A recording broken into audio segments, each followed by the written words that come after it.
कल्याण कैसे नहीं होता।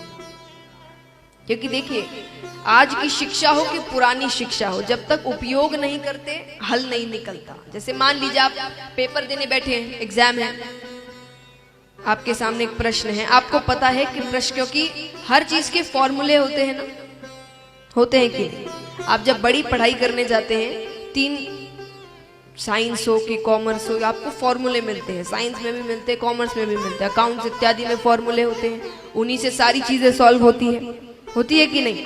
अब मान लीजिए आपके सामने प्रश्न आया, आपको पता है ये प्रश्न इस फॉर्मूले से इसका हल निकल जाएगा। अब आप उस फॉर्मूले को 1 बार पढ़ोगे, 2 बार पढ़ोगे, 3 बार पढ़ोगे, 10 बार पढ़ोगे, हल निकल आएगा। कब निकलेगा? जब सॉल्व करोगे, उसका उपयोग करोगे, है ना। तो कथा 1 बार सुनेंगे, 2 बार सुनेंगे, 5 बार सुनेंगे, 10 बार सुनेंगे, हल थोड़ी निकलेगा। सुनने से हल थोड़ी निकलता, सुन के तो बैठे घर जाके भूल गए, हाँ बहुत अच्छी थी, चलो। जब तक जीवन में उतारोगे नहीं, सत्य बोलना अच्छा है, अच्छा है, अच्छा है बोलने से थोड़ी होता है, सत्य बोलना पड़ेगा। लोग हमसे पूछते हैं, आप इतनी कथाएं करते हैं, आप सब जो कथाकार है इतनी कथा करें, फिर भी पाप बढ़ रहे हैं। तो हम तो कथा कर रहे हैं, पर सुनने वाले जीवन में उतार रहे हैं कि नहीं, हमको क्या पता। वो उतारेंगे तो सफल होगी ना। कहने को तो कह ही रहे हैं, हर जगह जाकर कह रहे हैं। अब जबरदस्ती मार मार के तो किसी को नहीं कह सकते कि तुम जीवन में उतारो। वो भगवान ही ना कर पाए तो हम इंसान क्या करें। भगवान का काम भी आपको रास्ता दिखाना होता है कि ये सही है, ये गलत है। अब खींच के थोड़ी वो सही रास्ते पे ले जाते हैं। गलत गए तो तुम्हारी इच्छा, सही गए तो भी तुम्हारी इच्छा, मुझे क्या करना है। इसीलिए सुनने से कल्याण कभी नहीं होगा, उसको जीवन में उतारिए। सूत जी कहते हैं कि ये कथाएं हमें यही समझाती है कि अगर कथा से कल्याण करवाना है तो 3 चीजों का ध्यान रखें: श्रवण, चिंतन, मनन। श्रवण यानी सुनना, चिंतन यानी सोचना, मनन यानी जीवन में उतारना। ये कल्याण करवाने का मार्ग है। अब शौनकादि ऋषि कहते हैं कि प्रभु हमें भगवान के अवतारों के बारे में बताइए। भगवान ने कितने अवतार लिए? कितनों को पता है यहाँ पर भगवान ने कितने अवतार लिए? 24। भगवान ने कुल 24 अवतार लिए। कैसे? आइए जानते हैं। 2 अवतारों के बारे में इतना विस्तार में नहीं बताया गया। वो है एक हंसा अवतार और हैग्रीव अवतार। हंसा अवतार में भगवान ने ब्रह्मा जी को पहली बार कथा का ज्ञान, श्रीमद् भागवत कथा पहली बार ठाकुर जी ने ब्रह्मा जी से कही थी हंसा अवतार में, और वो भी सिर्फ 4 श्लोकों में। उस भागवत को कहते हैं चतुर्श्लोकी भागवत। तो भगवान का वो एक अवतार है। एक हैग्रीव। हैग्रीव नामक एक दैत्य था, सर घोड़े का, शरीर मनुष्य का। उसने ब्रह्मा जी की तपस्या करी। ब्रह्मा जी प्रसन्न होते हैं। क्या वरदान चाहिए? बोले मुझे वर दीजिए कि मुझ जैसा कोई हैग्रीव ही मार सके। और उसको पता था उस जैसा दुनिया में कोई नहीं। ब्रह्मा जी ने कहा तथास्तु। अब वो पाप करने लगा, अन्याय करने लगा, तो उसको मारने के लिए भगवान को हैग्रीव अवतार लेना पड़ा। तो ये 2 अवतार ज्यादा विस्तार में नहीं बताए गए। बाकियों के बारे में सुनते हैं। पहला अवतार है भगवान का सनकादि ऋषियों के रूप में, जो ब्रह्मा जी के 4 मानस पुत्र हैं, सनक, सनंदन, सनत कुमार, सनातन। वो भगवान का पहला अवतार है। दूसरा अवतार है वराह अवतार। ये आप आज इसके दर्शन करेंगे कि भगवान कैसे समुद्र तल से पृथ्वी को ऊपर लेकर आते हैं। भगवान का दूसरा अवतार। तीसरा अवतार है नारद जी के रूप में। नारद जी भी भगवान का ही रूप है। भगवान का तीसरा अवतार नारद जी के रूप में। चौथा अवतार नर नारायण के रूप में। 5वां अवतार कपिल भगवान के रूप में। 6ठा अवतार दत्तात्रेय भगवान के रूप में। 1-2 अवतार मैं आपको थोड़ा विस्तार में बताऊंगी। जैसे दत्तात्रेय अवतार, भगवान ने माता अनुसुईया के घर पर अवतार ग्रहण किया। कैसे किया? उस समय माता अनुसुईया के सतीत्व का डंका बज रहा था। पतिव्रता एक धर्म है, इसके कुछ नियम हैं। अगर आप नियमों का कठोर रूप से पालन करते हैं, आप उतने पतिव्रता नारी कहलाते हैं। तो उनसे ज्यादा पतिव्रता नारी उस वक्त और कोई नहीं थी।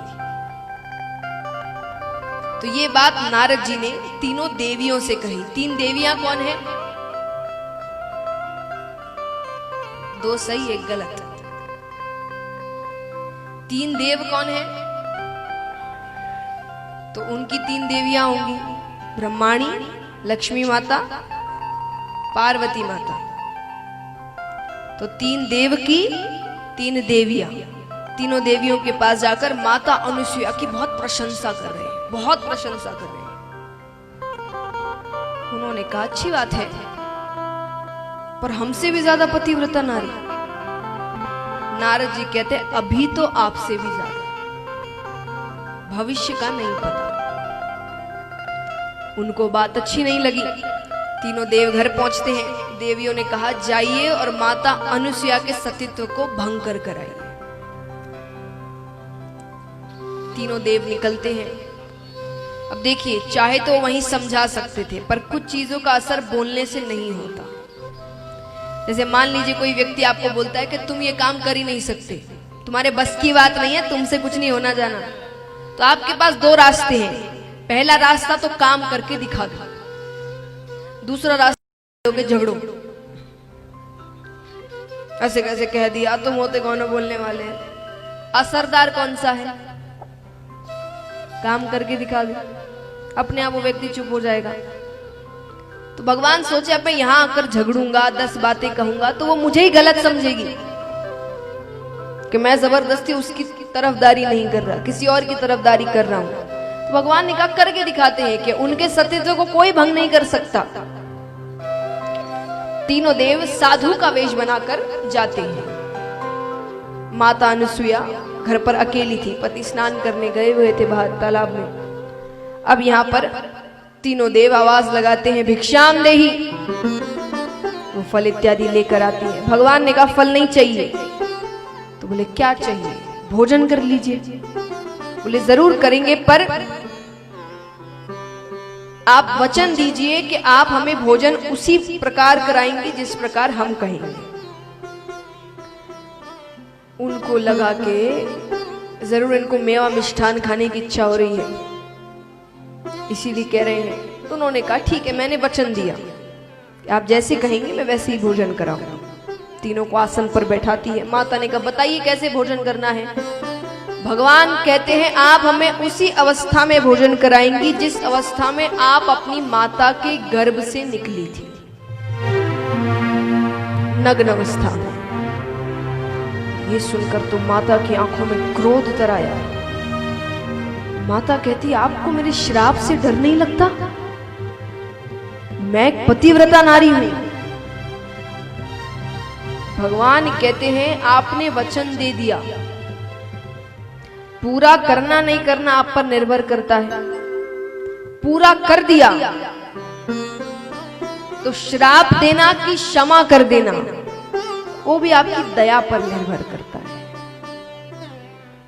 माता समझ गई ये साधारण साधु नहीं है, ये मेरी परीक्षा लेने आए हैं। कि जो व्यक्ति श्राप के नाम से नहीं डर रहा, क्योंकि ये बात तो पूरी दुनिया जानती थी। देखिए पतिव्रता धर्म है या जो भी, ये सब एक तरीके का तप होता है। जब आप कोई भी नियम का पालन करते हैं कठोर रूप से, आप एक तरीके का तप कर रहे हैं। किसी भी चीज में आप मान लीजिए कोई चीज आपने छोड़ दी है कठोर रूप से और आप सच में उस बात पर अड़े रहते हैं, आप एक तरीके का तप कर रहे हैं। आपने कोई स्तुति या पाठ का नियम बांधा है और आप उसको कई समय तक उस नियम का पालन कर रहे हैं, आप एक तरीके का तप कर रहे हैं। तो जो तप करते हैं ना, उनमें शक्ति होती है। शक्ति माने जादुई शक्ति नहीं, क्या वो जादू कर देंगे और नहीं, वो तो किसी में ही नहीं होती, वो सिर्फ भगवान में होती है। लेकिन शक्ति यानी देखिए पहले बातें सच क्यों होती थी?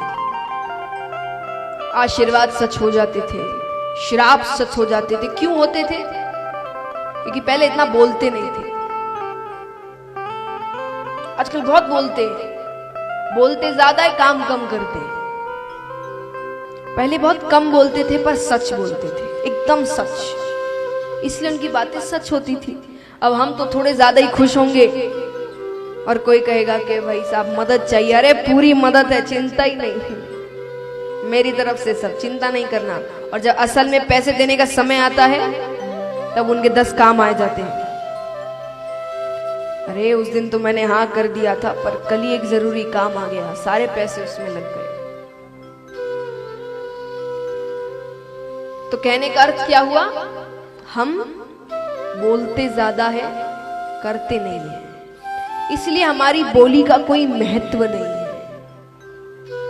सच्ची बात है कि नहीं? पहले का समय क्या था? दशरथ जी के जो पूर्वज, रघुकुल रीति सदा चली आई, प्राण चले जाए पर उनका वचन नहीं जाना चाहिए। यहां तो वचन जाए बाढ़ में, क्या प्राण, जान से ऊपर कुछ नहीं भाई साहब। समय बदला है ना। और पहले प्राण चले जाए पर अगर कुछ कह दिया है तो वो करके रहे, इसीलिए उनकी बातें सच होती थी। तो माता ने कहा ये जरूर कोई परीक्षा लेने आए हैं मेरी, ये साधारण साधु नहीं है। माता कहती आप बैठिए, मैं तैयारी करती हूँ। अंदर कमरे से जल लेकर आती है, हाथ में जल लेकर विष्णु भगवान का ध्यान कर रही है। माता नेत्र बंद कर कर कहती है अगर मैंने सच्चे मन से अपने पति की सेवा की है, पतिव्रता धर्म का पालन किया है, तो ये जल छिड़कते ही ये तीनों साधु छोटे छोटे बालक बन जाए। और जल छिड़कते ही तीनों देव छोटे छोटे बालक बन जाते हैं। बोलिए सती माता सुइया जी की। अब छोटे छोटे बालकों का भोजन क्या है? दूध। तो जिस अवस्था में कहा था उस अवस्था में कमरे में ले जाकर वो तीनों को दूध पान करवा देती है। अब तीनों बच्चे क्या? 3 देवता, 3 देव, ब्रह्मा विष्णु महेश, बच्चे बनकर उनके घर पर खेल रहे हैं। आइए दर्शन करते हैं। भगवान कभी हमारे घर भी आ जाए ऐसे।